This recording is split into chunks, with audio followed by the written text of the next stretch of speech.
everyone, welcome back to the channel.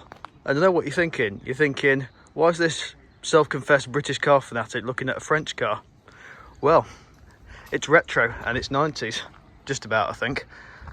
And that's why. It's a Peugeot 306, the 1.6 one to be precise, and it's owned by that chap just over there. You can't see him because he's parked under a tree. You might not recognise him, he used to have a lot more hair than that. But yeah, as you can see, this is Simon's 306, but it isn't going to be, because in about an hour's time he's giving it to somebody else. Well, giving it's probably not quite accurate, but it's being passed over to somebody else. And I feel lucky because I'm getting a chance to review this before Simon passes it on. Looking inside it, and you can see the typical 90s interior of this, the interesting patterns you've got on the seats and on the door cards. You can see wires everywhere, which obviously means it's a French car. And it's the same in the back as well. Oh, nearly fell then. These are slippery seats. But yeah, it's just your typical 90s hatchback. Electric windows as well. But what's great about it is you haven't got all the bells and whistles on it because you don't need them. And that's the point I always keep making on car ownership. Keep cars simple. Just have the essentials and then don't waste your time with other things that are going to cost more money. Well, you say that, but what you're looking at is the Meridian level 306. Oh, is that basic? No. Ah, the opposite. It's got aircon. Well, that's good. It's got automatic wipers. Oh. And I think that's about it. I don't know what else. It probably had a cool stereo in it when it was new, but now it has no stereo in it. Well, I'm half right there then. Air conditioning is important, automatic wipers isn't important. So half ignore what I've said.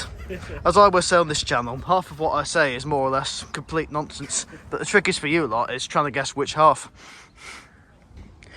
Under the bonnet we find an engine, and Simon's looking because even though he's had this car for a few weeks, not even lifted the bonnet up. I mean, that must be unheard of with a French car. No point, I've not used it that much. Usually got to lift the bonnet up as soon as you buy a French car. So can this 306 convince me that actually, oh hang on,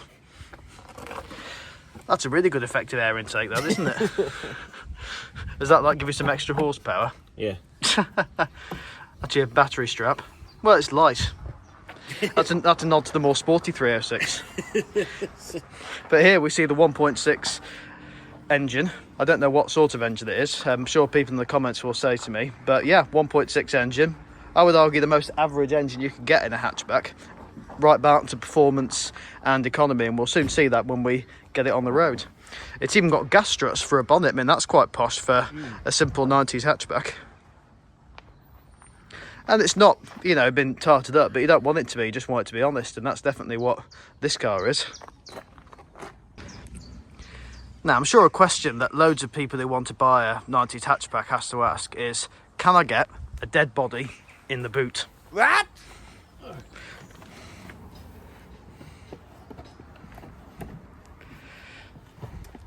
So there we go, a man of 4'11" can fit in the boot nice and easily. Hey! Not really. Oh. Oh, I found a warning triangle. Oh, you need that on French cars. How tall are you, Simon? 5'10". There we go. Right there. You can get, if you want to kill someone who's 5'10", you can get them in the boot. Yeah. Nice and easily. Who says this channel doesn't cater for the needs of everybody? Me. All right then. Have you seen the speakers as well? Oh yeah. Were they original? Yeah. Oh right, okay. So many people had speakers on as an aftermarket, but actually you've got speakers in there.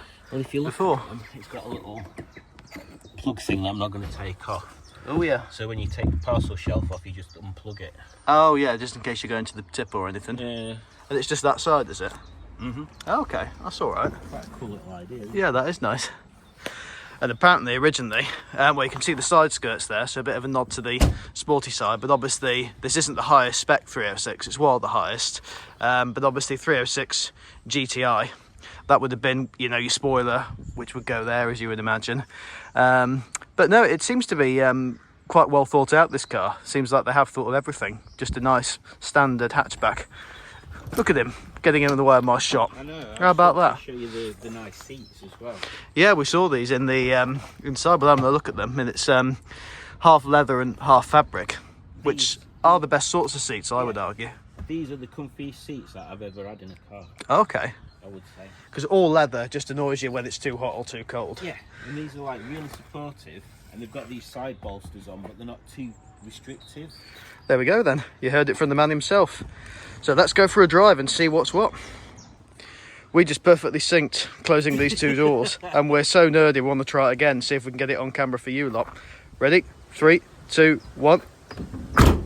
Oh, it went as good as last time. Close enough. Yeah. Trust us, it sounds good. Well, to us it did anyway. So we're in the cockpit, the 306, and see what Simon says, these seats are really nicely supportive. It's even got a self-lightening gear knob. Oh no! But yeah, I don't know why, but I do like the positioning of those air vents. The fact they're not straight, they're actually a bit of style about them. And who ever thought that someone would think about having air vents stylish? Can't see the dashboard that well. Let's get round there. There we go. Just standard dials. You've got your fuel gauge, you've got your tachometer, you've got your temperature gauge, and your speedo, obviously. You've also got an oil level. Oh, that's what that is it? Yeah, and it's, I don't know how you activate it. Well, taking all the oil out would surely activate it. Ooh.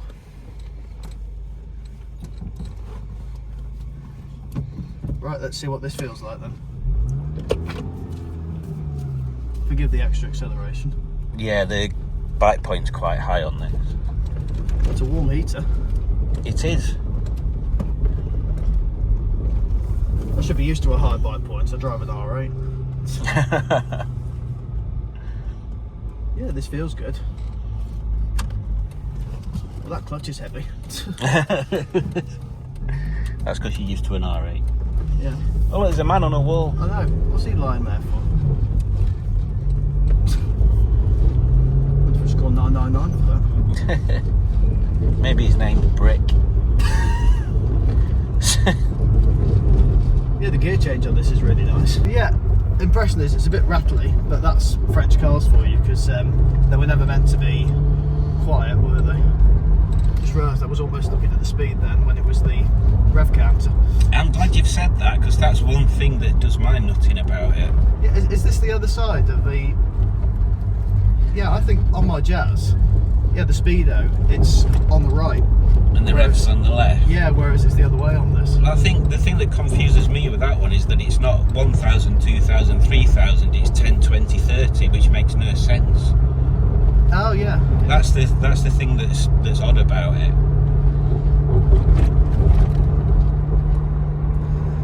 So the ride's a bit jiggly, but it's involved, and that's what you want in this car.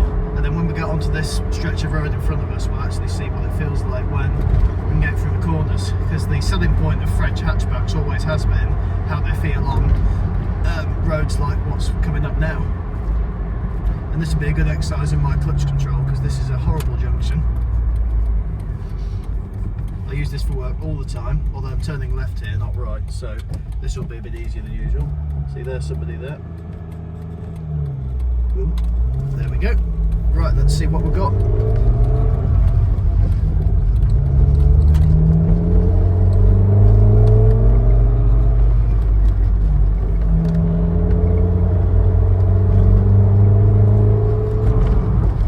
Yeah, not quite as nippy as I was expecting, but it's eager, it tries. But this course is not going very fast. Not that I'm going to thrash this, obviously, it's not my car, but yeah, the steering's nice. It's very weighty, the steering, I think. Yeah, it's not light, but it's not heavy either. Also, it's got a bit of a mismatch of tyres on at the moment. Ah, okay. It's got tyre proxies on back, but then it's got like wet weather ones on front. I'm just looking at how much that wing mirror is shaking. I know, it's funny, isn't it?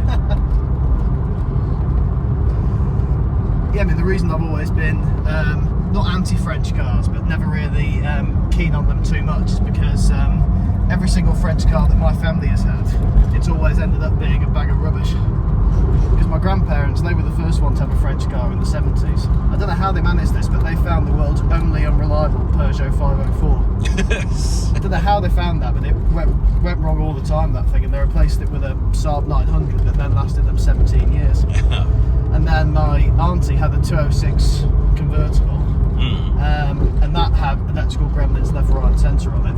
And then my first car was a Mark II facelift Renault Clio, and it was a fun little car, but it went wrong all the time.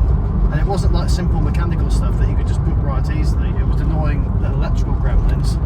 The accelerator sometimes would stop working, the electric windows would stop working, the horn would stop working. I replaced the ECU in it to try and sort that. I think it did eventually. And it turned out the problem was, it was two wires by the throttle pedal shorting on each other.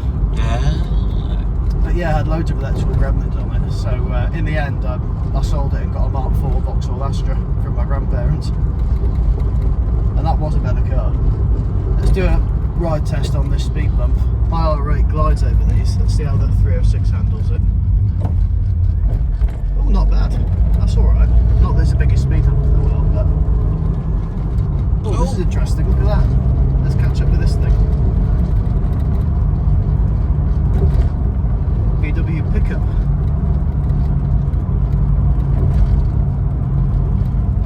They're not very bright brake lights. Yeah, they are a bit tinted, aren't they? Oh, that smell. Oh, he's putting his foot down a bit. Noticed he's got ear defenders on as well. He is flying a bit now. Oh, look at this thing, the sun's coming out. I thought this would be a rubbish day today. Yeah, gear change is nice. It's not notchy. It goes in nicely. That's what she said.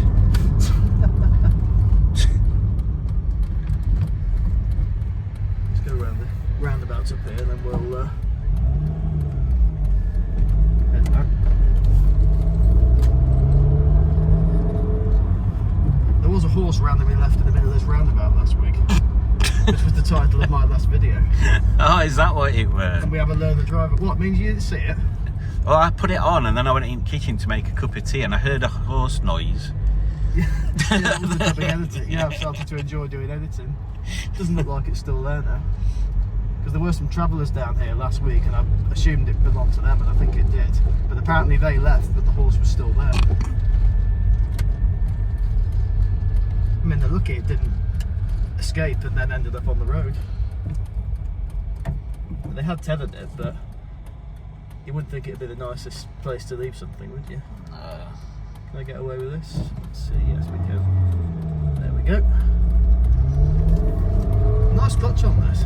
You like it? It's slightly heavy when you first use it, but actually it engages really well. It's not like one of those where you pull up and then it judders for a bit when you're trying to get it set in the right way. This way, isn't it? Yeah. It feels to me a lot like the ZS clutch. Oh yeah. Or what I remember the ZS clutch being like. Actually, yeah, because I drove one of Allegro Man's ZS's last year, and yeah, that does remind me of that actually. Yeah.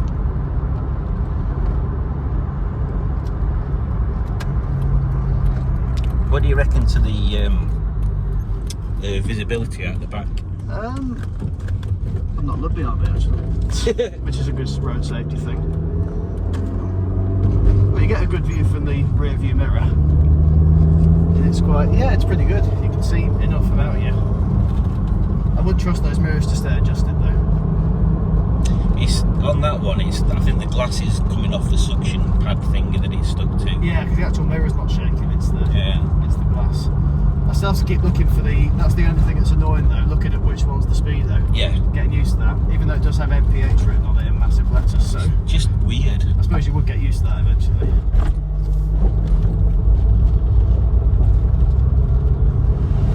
Let's try that blower. Warm in here. That helps a little bit. Oh yeah, aircon. I forgot it's got that. Yeah, it's not gassed up there. Oh right, okay. So it doesn't have it. Oh, look at this K11 coming the other way. A rival hatchback. I do like those. Yeah. I'm trying to think about that examples of 90s car that survives, like, you know, people still use them a lot. The K11. Yeah, I think that if you look at the percentage of 90s cars that have survived, the ones that sold well, that'll be up there, I reckon. Well, that was a speed hump, but obviously not. I'll just remind people that watch your channel that there's pheasants down here sometimes. Oh yeah. Well, I've not killed any pheasants.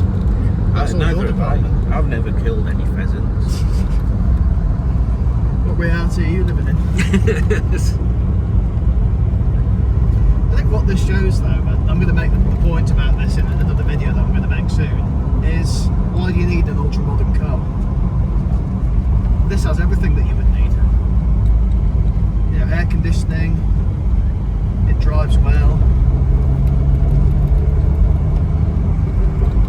Like, why would you generally need an ultra-modern car when you've got this? I guess it's the same mentality as phones, isn't it? Why do you need a new phone every year? People just want new stuff because it's new and because it's got like a mega million pixel camera and whatever AI crap they're putting on nowadays. Yeah, and some people, I think it seems to be more people that aren't car people seem to want new cars. Yeah, because they just assume that new is better. Yeah, exactly. I mean, I saw one of these, an estate version, the white one, being used on the school run the other day, and I was like, that's good to see that people are still using these for what they should be used for. In most journeys, you do still regularly see cars that are 15 plus years old, because I reckon post 2010, that's when cars started to get stupidly skewed when it came to the balance of technology versus mechanical. It's funny because I think the older you are, the further back in time your opinion goes of that. Like, to me, it's like 90s stuff started getting too much electronics in it. Really? Yeah. As soon as they started having ECUs, it's like... Yeah, I suppose so, yeah. But is there much difference, really, between, you would say, like, cars from the 90s and cars from the early to mid-2000s? I suppose it depends what cars, really, doesn't it? If you, for example, compared this to, say, what would it be? Like a Rover 25 or something. I'm going to say Gen Z were 97. Yeah. So she's quite a good comparison. This seems like a more substantial car than 200 did. Yeah. But in terms of how they're set up, like the mechanical offerings and everything. Yeah, pretty much exactly the same. Yeah, it was only really from maybe towards 2010 when the balance started to get silly. When you had too many things on it. It's like the more modern cars get, the cheaper the features become. Yeah. Like electric windows was something that you'd only get on like the higher class ones, weren't they? For a while. I mean, electric windows are okay, but I've got all wind up in the R8 and the Allegro, and that doesn't really bother me. The only thing I do miss in the R8 would be air conditioning. I think that's one of the only more modern gimmicks that is really good. But I mean, automatic wipers, I know this has got them, but no, don't need those. You can just put the wipers on yourself. And you've got squirrel, not me. And then you've got lane assist now. I mean, that's just unbelievable crap, that is. Oh yeah, that sort of stuff. The stuff that detracts from driving. Well, that's why driving's so bad now, I think. Yeah. People expect the car to keep them safe, whereas it's the driver that keeps people safe. And people are going to say about this car, oh, crash it, you'll die, but don't crash it, that's the answer. As Paul Roverman says, a safe car that you do crash is a lot less safe than an unsafe car that you don't crash. That sounds like Paul. But he's right though, people will drive cars like this much more sensibly. Oh, that's an interesting noise. Yeah, it's power steering. Oh right, okay. Oh, that's the gear knob come off. Look, that's what happens when you pull your knob off. There you go. Oh no! I might just leave it here, you know. I'm not going to try and put that in reverse when the gear knob does that. So, really good drive. Thank you to Simon for letting me have a drive of it. Would I buy one of these? Probably not, no. I do like it, but not really my sort of car. I think it's I'll still stick with the British stuff, because this is a nice car, but there's always that thing in my mind because of my family experience of French cars. But this would be, I think, a safer French buy than, say, something from the mid to late 2000s, when they're much more laden with electronic equipment on them. So you could say this. I do still think that the 90s actually represents the best era that Peugeot had, because you had this, the 205 was still being made in the early 90s, the 106 was a good car, the 406 was a really decent car, and you still see a lot of 406s about as well. So even though I probably wouldn't have one myself, I think you do a lot worse than buying one of these compared to buying a more modern Peugeot that's probably more likely to go wrong than this is. And this is actually when they made them better than they did in the mid 2000s. So there's a summary of the 306. Nice car, maybe not for me, but still something that I've enjoyed driving. So please like, comment and subscribe, and I'll see you guys very soon. Look after yourselves, and I hope that my face hasn't offended you too much. Goodbye.